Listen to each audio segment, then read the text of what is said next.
Halo, halo, halo semua. Oke. Halo, halo. Ya. Oke. Halo, halo. Ya guys, jadi selamat malam. Balik lagi sama aku Steven. Dan hari ini di Hati yang Gembira kita bakal membahas tentang satu topik nih, tentang gemar mengganti pekerjaan gitu. Nah, kita bakal membahas ini bersama Bright Community Service gitu. Halo, halo. Nih masih halo, halo semuanya ya. Halo, ada Misha, ada Krista, ada Yuliana, rame ya. Oke, kita bakal membahas tentang gemar mengganti pekerjaan bersama Bright Community Service. Mungkin boleh kita tunggu Bright Community Service untuk bisa join ke sini ya. Oke.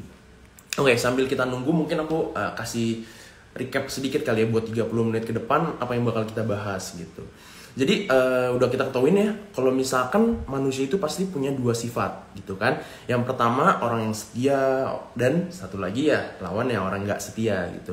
Nah, orang yang setia dan nggak setia ini bisa setia misalkan di keluarganya, atau nggak setia dalam berkeluarga gitu. Atau misalkan berpasangan ya kan, ada yang setia, ada yang nggak setia gitu. Nah, yang terakhir ini yang pengen kita bahas nih, yang pengen kita gali lebih dalam lagi itu tentang ganti pekerjaan. Nah, kita lihat ya, mungkin banyak sekali orang-orang yang gemar nih ganti pekerjaan, kayak setahun bisa ganti 3-4 kali. Nah, ini berdasarkan riset ya, riset nanti bakal dibahas sama Ko Edi.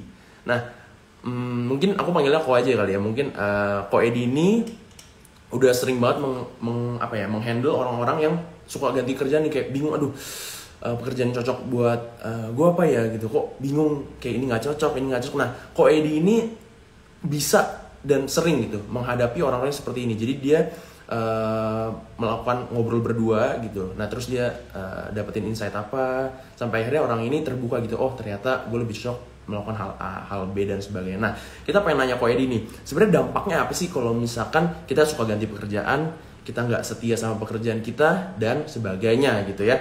Jadi tanpa berlama-lama mungkin boleh minta Bright Community Service buat request ini ya. Oke, halo, halo nih, wih semua halo, halo. Oke, halo, ada Carluisa, Ilusmai, Pina Teresia, Esther, Pasda, JJ, halo JJ. Oke, mungkin boleh minta Ko Edi buat request, atau aku tambahkan aja Bright Community. Halo Titin.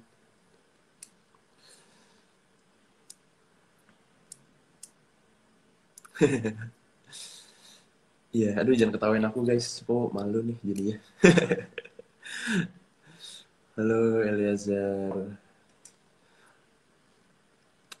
Halo Maniwati. Halo Naomi.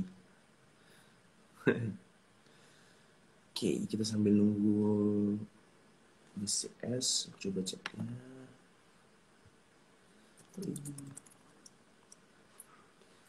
Mungkin ada kendala nih ya, kendala teknis. Soalnya di sini tulisannya waiting guys. Mungkin buat yang belum tahu latar belakang aku nih masih kuliah ya, jadi aku juga masih harus belajar banyak lah sama Ko Edi tentang pekerjaan ya. Tulisannya BCS unable to join. Kenapa ini? Ada yang ngerti? Bisa tulis di komen. Guys.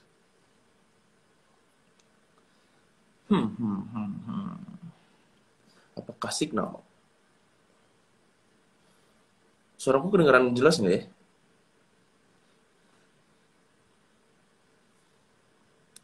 Oke. Oke, Nah, sorry, HP ku ada gangguan. iya ya nggak apa kok. Halo, halo, halo. Kedengaran suaranya jelas ya kok ya? Oh, jelas-jelas banget. Ya, siap. Ya guys, jadi ini Oke, Ko Edi. halo semuanya, selamat sore. Sore ke malam ya kok ya. Malam ini ya. Iya. Sore. Jadi tadi aku udah sempat bahas sedikit tentang gemar mengganti pekerjaan gitu ya. Dan di sini aku mau minta Ko Edi nih, mau tanya, sebenarnya ada nggak sih kok orang, langsung kita masuk ke topik aja kok ya nih, ya langsung Oke. kita to the point aja. Ada nggak sih kok orang tuh ganti kerjaan sampai 3-4 kali setahun gitu? Kan mungkin kalau ganti pekerjaannya 2 tahun sekali, ya mungkin oke lah karena pindah kota gitu ya, mungkin kerjanya pindah gitu karena tinggalnya keluarga pindah dan sebagainya. Nah, ada nggak kok yang tinggalnya di situ, rumahnya di situ terus, tapi gantinya setahun bisa 3-4 kali gitu. Minimal ya setahun sekali lah ada ganti. Ada apa nih? Berdasarkan pengalaman kok kan nih? Iya sih, Wan. Dari pengalaman saya memang ada beberapa orang tertentu ya Hmm. yang gemar sekali pindah-pindah kerjaan gitu kan ya.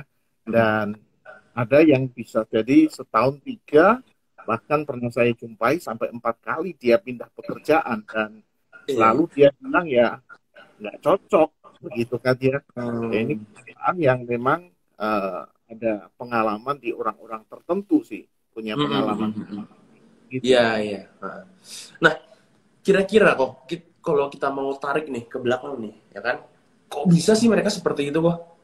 Itu kan kenyataannya kayak gitu nih. Kalau lihat latar belakang kira-kira kenapa sih kok dari sekian banyak orang-orang ini? Alasannya sih macam-macam sih, Pak ya. Nah, Ya, ya kita bahas sore hari ini bukan berarti pindah kerja itu nggak boleh gitu kan ya.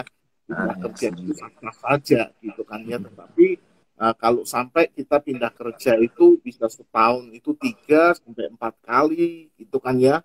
Ya Hmm. menurut saya itu sesuatu yang perlu kita pertanyakan gitu kan Iya. ya. Ada banyak alasan memang kenapa orang sampai pindah kerja. Ya, Hmm. bahkan mungkin yang ekstrim yang seperti tadi bisa 3-4 kali dalam setahun. Ya, yang pertama yang saya amati karena memang orang itu mungkin masih bingung, ya. Dia tidak tahu Hmm. apa karunianya, apa bakatnya, gitu kan Hmm. ya. Sehingga dia masih di dalam proses pencarian, gitu Oke, kan ya. oke. Hmm. Itu sebabnya dia eh, pindah dari satu pekerjaan ke pekerjaan yang lain. Nah, selain itu yang saya dapati di lapangan kan kenyataannya adalah eh, ada orang-orang tertentu itu yang tidak mudah bergaul, ya, Oke. tidak mudah kerjasama dengan orang lain, Hmm. ya. Mungkin dia itu terlalu kaku, ya, atau Hmm. mungkin kurang sensitif, gitu. Iya. Artinya eh, tidak tahu mana yang harus dikatakan atau mana yang tidak harus apa yang harus dikatakan ataupun yang mana tidak harus dikatakan. Ya, Hmm. sehingga di dalam setiap pekerjaan baru yang dia dapati selalu Hmm. dia bentrok, gitu kan ya. Oke. Ya Nah, bentrok sehingga akhirnya pindah-pindah, Fen. Gitu. oh, sebenarnya aku mau nanya sih kok. Ini ada mundur dikit ya. Jadi pindah pekerjaan ini kan belum tentu kita pindah perusahaan ya kok ya. Bisa juga pindah divisi, itu termasuk pindah pekerjaan kan nih kok? eh Kalau gitu sih masih enggak sih, Fen. Oke Oh masih sih. enggak ya kok ya? Pindah pekerjaan itu mungkin dari yang pastinya dari perusahaan satu ke perusahaan yang lain. Kalau hanya pindah divisi berarti kan kita masih di dalam satu lingkup pekerjaan gitu kan ya, di Lingkungan dalam kerja yang sama ya? yang sama gitu kan Iya, ya. iya. Yang saya maksudkan di sini adalah orang yang betul-betul pindah dari satu perusahaan ke perusahaan lainnya gitu kan ya, ya Oke, kayak oke. kira-kira begitu. Oke, berarti pindah divisi masih oke ya kok ya? Oke sih, Masih masih oke. oke. Oke. Gitu. Nah, sekarang pertanyaannya gini kok, jalan keluarnya gimana sih? Kan kita udah tahu nih, orang misalkan cepat bosan, ya kan? Terus susah bergaul. Nah, ini jalan keluarnya gimana nih kok sampai mereka tuh bisa, apakah mungkin harus buka lapangan pekerjaan sendiri, atau mungkin harus jadi reseller aja di rumah yang main HP gitu kan? Cari-cari, misalkan cari produk bagus, dia jualin lagi ke temennya. Kan ada orang demen gitu kan? Dan itu penghasilan Ya, juga besar gitu kok. Apakah mungkin dia harus jadi entrepreneur kah? Gitu kan? ya kalau saya lihat begini, Pak. Nah, Ya seringkali orang-orang yang pindah pekerjaan ya oleh karena mungkin yang tadi yang kedua ya oleh karena selalu bentrok ya ya hmm. dia perlu juga sadar sih gitu kan ya kalau dia di dalam semua pekerjaan di dalam semua perusahaan selalu dia bentrok ya dia perlu berhenti sejenak untuk introspeksi diri gitu kan Oke. ya jangan Nah, selalu menyalahkan orang lain jangan selalu mengkambing hitamkan orang lain. Jangan-jangan masalah ini terjadi bukan karena orang lain, tetapi karena kita sendiri yang tidak bisa membawa diri kita. Gitu kan ya. Ini yang perlu Heeh. kita pelajari, gitu kan ya. Dan saya pikir untuk membangun sebuah usaha itu memang atau pekerjaan ya, ya kita memang harus pandai-pandai membangun relasi dengan orang lain. Oke, Oke deh, kuncinya itu ya, katakan Pak ya? gimana? Kuncinya itu ya sebenarnya ya dari tadi. Iya, betul, Bang. Entah kamu itu ikut orang atau entah kamu itu kerja sendiri, menurut saya hal yang terutama adalah bagaimana kita membangun relasi dengan orang lain, Oke. ya. Kita Iya. bisa kerja sendiri, gitu kan ya. Tetapi kalau Heeh. kita tidak bisa membangun relasi kita dengan orang lain, ya, bagaimana kita mengorangkan orang, melayani Iya. orang, ya bagi saya, menurut saya, ya dimanapun kita berada dan apapun yang kita kerjakan barangkali tidak pernah berhasil. Kenapa? Benar, benar. Sekali lagi, ya untuk berhasil dibutuhkan kemampuan untuk berelasi dengan baik dengan banyak orang. Ya, Oke. jadi jangan Jadi, cepat-cepat menyalahkan ini, gitu kan ya. oke. Nah, kalau misalkan berelasi, ada lagi nggak kok yang selain berelasi ini kok? Atau mungkin dia mudah bosan yang tadi kau bilang? Kan tadi kau sempat bilang Oh, dia ada mudah ya, bosan nih. Coba mungkin ya, apakah orang-orang seperti ini harus diapain nih kok nih?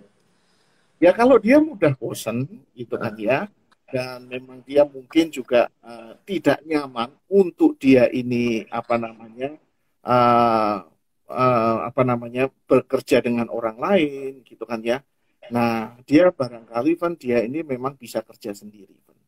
Nah, Oke. tetapi masalah orang mudah bosan, Van, ternyata Heeh. bukan hanya itu, ada banyak sebab, Van. Ya, Oke. Boleh ada nih. banyak. Ya. Dan salah satunya yang saya baca adalah karena dia ini mengalami gangguan psikologis, ya, Iya. hiperaktif, ya, itu kan ya ADHD, itu kan ya. Jadi ADHD orang-orang, ya? ya, betul, orang-orang yang mengalami gangguan secara psikologis, gitu kan ya. Oke. Jadi memang dia tidak bisa untuk bekerja di satu bidang yang monoton, gitu kan ya, Hmm. yang membosankan. Nah, ada orang-orang tertentu yang memang seperti itu, Bang. Jadi mau nggak Oke. mau, dia memang harus ada di satu tempat yang ada tantangan, yang tidak membosankan, yang memberi ruang bagi dia untuk mengembangkan dirinya. Nah, itu kenapa orang bisa jadi bosen, ya gitu kan. Jadi dia memang Jadi, butuh pekerjaan yang begitu, oke. gitu. Jadi jalan keluar untuk orang yang mudah bosen dalam arti psikologinya itu ADHD ini, dia harus dikasih sesuatu pekerjaan yang menantang gitu ya kok ya? Ya, dia harus cari satu pekerjaan yang tepat bagi dirinya, gitu kan ya, yang penuh dengan tantangan, gitu kan ya, yang ada tantangannya, gitu kan. Dan apa namanya, ini akan membuat dia lebih bertahan lama ya, Van, ya. Jadi saya pikir gaji bukan segala-galanya, Van, gitu kan ya. Jadi Keren gaji nih. bukan segala-galanya. Saya punya satu rekan, gitu kan ya, dulu mahasiswa saya. Uh, Dia ini kerjanya di salah satu perusahaan yang kalau saya sebut pasti semua yang dengar hari ini dia tahu. Anda semuanya Boleh, kenal, gitu kan ya. boleh sebut nih kok? Bahkan, janganlah, gitu kan Oh, ya. jangan. Bahkan Anda pernah pakai ininya, apa aplikasinya, gitu kan ya. Oke. Sering kan pakai aplikasinya. Eh, Lah, teman ini Pan, dia ini kerja di perusahaan ini kurang gajinya itu 30 juta, gitu mahasiswa kan nih ya. kok ya? Satu bulan, ya cukup gede kan ya, 30 juta Iya, kan ya, mahasiswa. gitu kan ya. Tapi ternyata dia nggak tahan lama di sini, gitu kan ya. Dan aku tanya, kenapa kamu nggak tahan lama di sini? Aku nggak bisa kerja kayak gini kok. Ini kerja bodoh. Kenapa kerja bodoh? Karena Kenapa? dia itu hanya menjadi customer service. Jadi kalau ada Hmm, gangguan dengan aplikasinya, dia benerin, gitu kan ya. iya, iya, Cuma iya. itu. Dan dia bilang, aku nggak tahan kalau kayak gini, gitu kan ya. Aku Hmm. butuh waktu yang apa ya, ada tantangannya, gitu kan ya. Aha, iya. Sehingga tidak membosankan, walaupun dia bilang, aku seneng gajinya. Tapi aku sama sekali nggak menikmati dengan pekerjaanku ini. Nah, teman ini memang dia nggak bisa diam di sini, ya nggak tahu Iya, dia iya. pernah psikologi, dia gangguan eh anu hadiah apa nama apa hiperaktif atau ADHD enggak, ya. ya gitu kan. Iya, iya, iya. Gitu. Aku dapat Jadi sesuatu sih kok. Dapat nah, sesuatu nih. Apakah mungkin ya? Ini aku kasih kasih pendapat ya. Apakah hmm. mungkin orang bisa ganti-ganti pekerjaan juga karena dimanja gitu? Oh Jadi benar. ketika karena dia masih kecilnya meminta sesuatu pasti dikasih gitu kan. Jadi dia ketika dia ngerasa tertekan atau dia ngerasa aduh kok kerjaan gue kayak gini disuruh-suruh orang, apalagi pekerjaan itu pasti disuruh-suruh ya kok ya. Hmm. Apakah Ya ya, mungkin dia jadi ngerasa aduh nggak pengen deh, nggak kepingin deh gitu. bisa bisa jadi, ya kan ya. Biasanya kalau kita mahasiswa kan dapat duit sudah langsung Iya. dikirim gitu kan ya.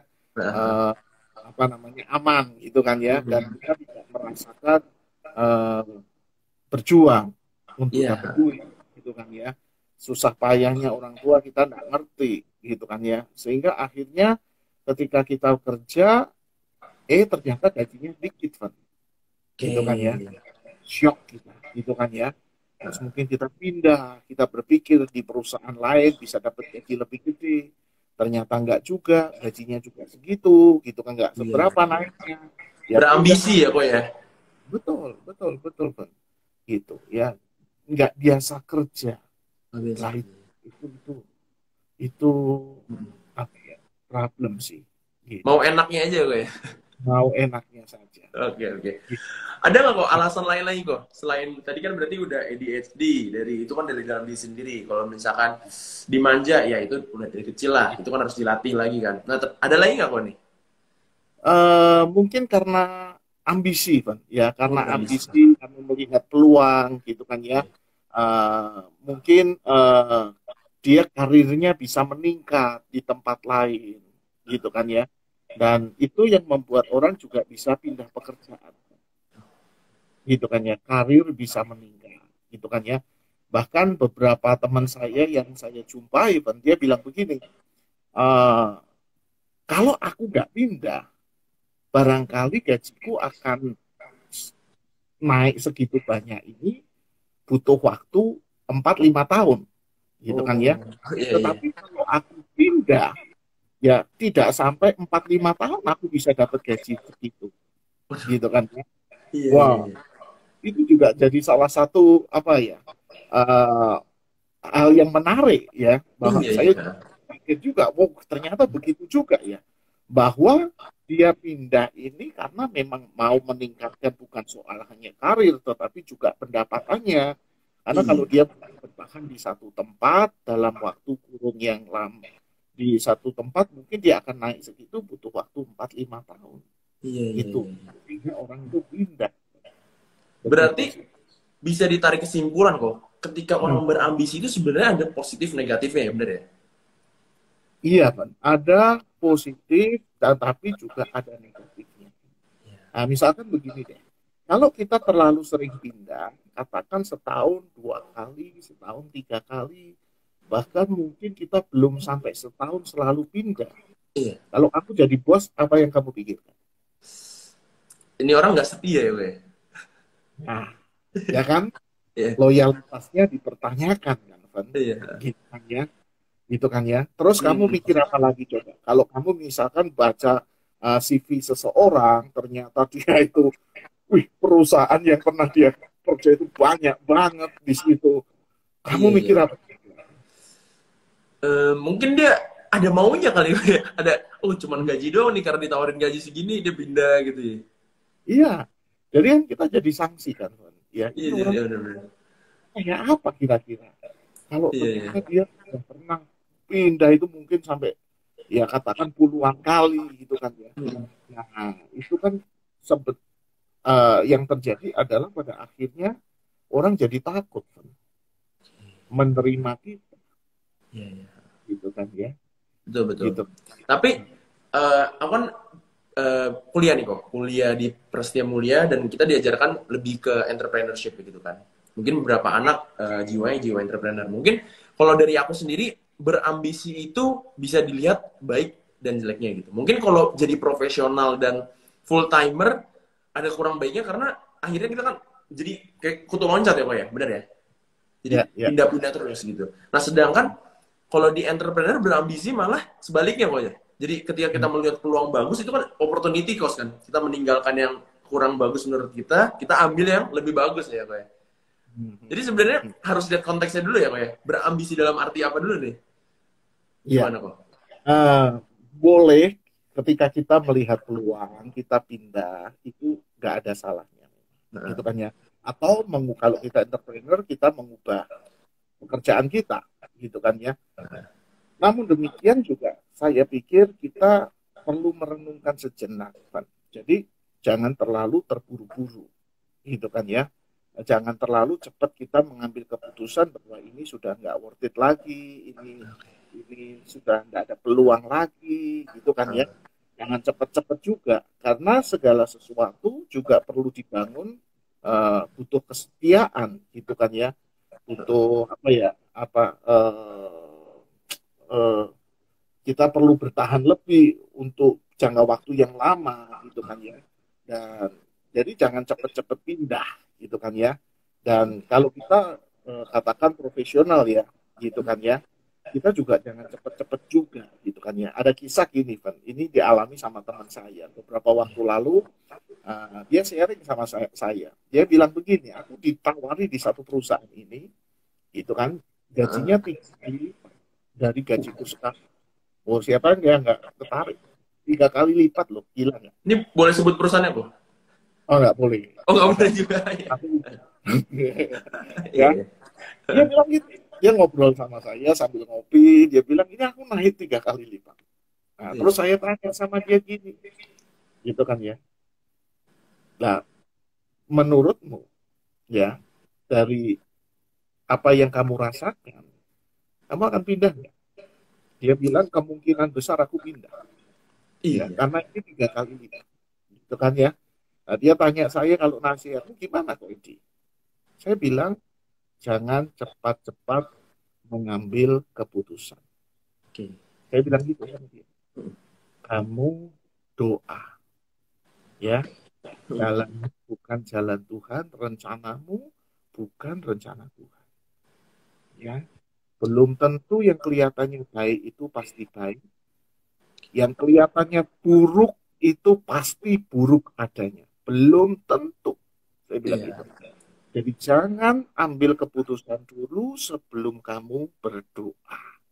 Nah, ini jangan remehkan ya, doa itu jangan diremehkan. Nah, akhirnya teman saya ini doa dia. Gitu kan ya. Doa, gitu kan ya. Sampai akhirnya sebulan kemudian saya tanya, gimana hasil doamu gitu kan? Aku memutuskan enggak, Bu. Aku memutuskan tidak pindah. Walaupun jujur aku tertarik. 3 kali lipat kok. Gitu kan ya. Iya. Akhirnya dia nggak pindah, Pen. Lah waktu dia nggak pindah, Pen. Ya, kemarin di bulan Maret dia hubungi aku lagi, dia bilang, untung aku nggak pindah kok. Loh kenapa? Saya bilang gitu. Itu perusahaan yang panggil aku, kolab kok. Ya, KW-nya pencin semua kok. Lah kalau aku ada di situ, waduh, nggak jadi 3 kali lipat kok. Aku barangkali ikut dipecat, gitu kan ya. Iya. Nah, di sini kita perlu belajar, ya. Rencana kita bukan rencana Tuhan, ya. Yang buruk belum tentu buruk. Kita perlu berdoa. Tuhan itu jauh lebih tahu daripada kita, ya. Jadi itu yang memimpin langkah kita, keputusan kita, termasuk kalau kita ini entrepreneur, kita perlu berdoa. Apakah kita ini harus berganti atau kita perlu ketekunan untuk kita menjalani pekerjaan yang hari ini sedang kita geluti. Ya, barangkali memang kita butuh ketekunan, butuh effort lebih di situ, gitu kan ya, untuk kita berhasil. Jadi jangan cepat-cepat mengambil. Satu kesimpulan yang baik kok ya. Jadi siap hidup pasti ada namanya pengambil keputusan ya, Pak. Cuman gimana kita bisa dengan bijak mengambil keputusan tersebut ya, Pak ya. Dengan tidak gegabah ya kan. Mungkin tadi kau bilang ada berdoa dulu. Boleh nggak kok kasih tips-tips terakhir nih, tips-tips penutup untuk kita-kita ini mungkin yang masih umurnya 20-an, yang masih labil. Mungkin kerjaan A, aduh kurang bagus, nggak cocok sama perusahaannya, kerjaan B, aduh nggak cocok sama divisinya, perusahaan C, aduh nggak cocok sama suruh-suruhnya, nggak cocok sama bosnya. Nah, ini ada tips nggak kok buat mungkin anak-anak atau misalkan para orang yang sudah mulai dewasa nih? Nah, saya pikir begini, Fat, bahwa eh, tidak ada pekerjaan yang tanpa kesulitan. Tiap pekerjaan pasti ada kesulitan. Entah kita ini profesional atau kita ini seorang pengusaha, ya, pasti ada kesulitannya masing-masing, ada tantangannya masing-masing. Jadi pastinya tidak mungkin kita ini bekerja tanpa masalah, itu tidak mungkin, gitu kan ya. Nah, itu yang perlu kita perhatikan. Yang kedua yang perlu kita perhatikan adalah bahwa uang itu bukan segala-galanya. Duit itu bukan segala-galanya. Saya tidak mengatakan bahwa duit itu tidak penting, ya. Kita hidup butuh duit, segala sesuatu butuh duit. Tetapi duit itu bukan segala-galanya. Nah, menurut survei yang saya baca, ternyata ya di Inggris, ya, orang lebih bertahan bekerja itu bukan karena duitnya, tetapi lebih kepada relasi personal antar pribadi.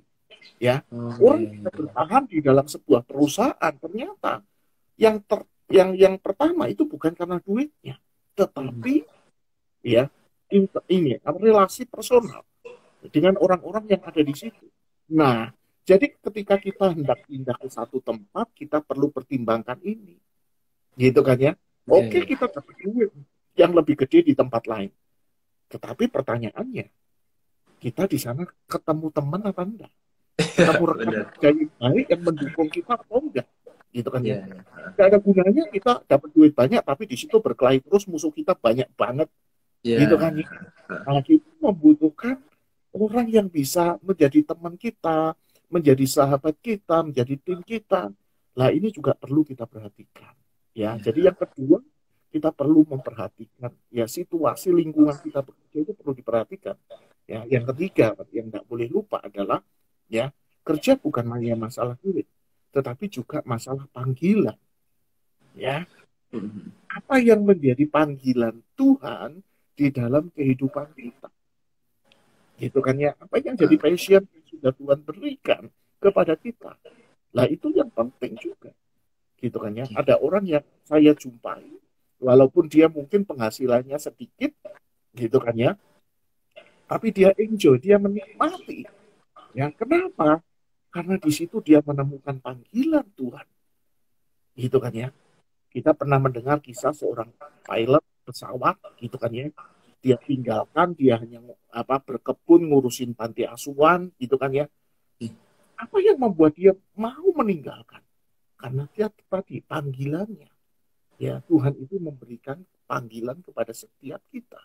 Nah, kita perlu tahu apa yang menjadi panggilan Tuhan bagi hidup kita. Ya, dan di situ kita akan menikmati walaupun barangkali gajinya tidak begitu tinggi. Jadi gaji itu bukan segala-galanya. Ya, itu kira-kira tips yang bisa saya berikan. Dan yang paling terakhir tadi itu doa. Jangan lupa. Ya. Oke, sebelum aku kasih closing statement, mungkin ada nggak nih tanggapan teman-teman ya? Boleh kok ya, minta tanggapan teman-teman atau misalkan pertanyaan teman-teman yang bisa ditanyakan ke Ko Edi. Ya, sambil aku baca-bacain komen.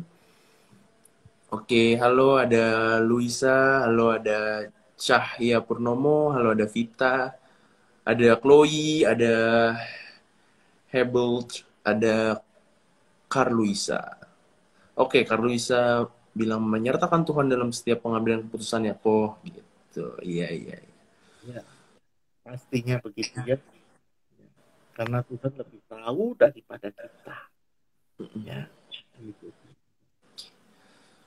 Oke, mungkin kalau nggak ada aku closing statement ya. Aku ambil kesimpulannya. Ya, jadi thank you buat Ko Edi, dan hari ini kita udah belajar banyak juga ya tentang pindah pekerjaan. Sebenarnya bukannya salah pindah pekerjaan, cuman bagaimana orang melihat kita gitu kan.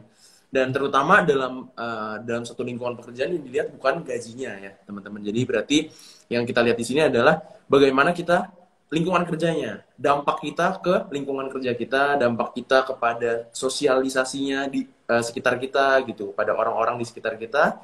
Dan yang terpenting dalam setiap pengambilan keputusan kita bisa mengandalkan Tuhan gitu ya kok. Ya. Mungkin Ya. ada tambahan lagi kok? Paling itu aja kan ya. Itu aja ya. Apapun yang kita mau ambil, ya keputusan apapun, ya kalau menurut saya kita perlu mendoakannya, ya. Karena pilihan kita yang menurut kita baik itu bisa jadi keliru, bukan itu yang Tuhan mau, gitu kan ya. Bahkan kadang-kadang yang kelihatannya itu nggak prospek, gitu kan ya. Yang kelihatannya itu madesu, masa depan suram, gitu kan. Ternyata itu yang Tuhan mau. Di situ ada berkat Tuhan, ya. Di situ ada pemeliharaan Tuhan. Nah, ya di situ kita justru kita kerja kita itu tambah semangat. Walaupun barangkali di situ penuh dengan tantangan, ya. Jadi kita perlu menyertakan Tuhan. Jangan berjalan sendiri tanpa Tuhan. Jadi, Oke, bagus ya kata-katanya ya. Tantangan bukanlah akhir ya, tantangan bukanlah akhir, dan kita harus mengandalkan Tuhan di setiap keputusan kita. Oke, thank you Ko Edi buat pertemuannya hari ini. Sip, thank you juga buat teman-teman yang udah menonton kita. See you next week. Kita bakal membahas satu topik yang menarik ya minggu depan ya. minggu depan ya. Minggu depan ini masih dirahasiakan. Nanti teman-teman stay tune di story-nya Hati yang Gembira juga BCS Jakarta. Kita bakal share jadwal-jadwal pertemuan atau share jadwal-jadwal ada kelompok-kelompok kecil ya. Mungkin teman-teman yang butuh teman sharing, teman curhat bisa buruan chat Hati yang Gembira atau BCS Jakarta untuk minta infonya. Nah, di situ kita ada pertemuan-pertemuan gitu ya. Oke, gitu aja. Thank you, Ko Edi. Yuk, sampai jumpa ya. Sampai jumpa, kok. Thank you semua. See you. Thank you semuanya. Bye-bye. Bye-bye. Yo.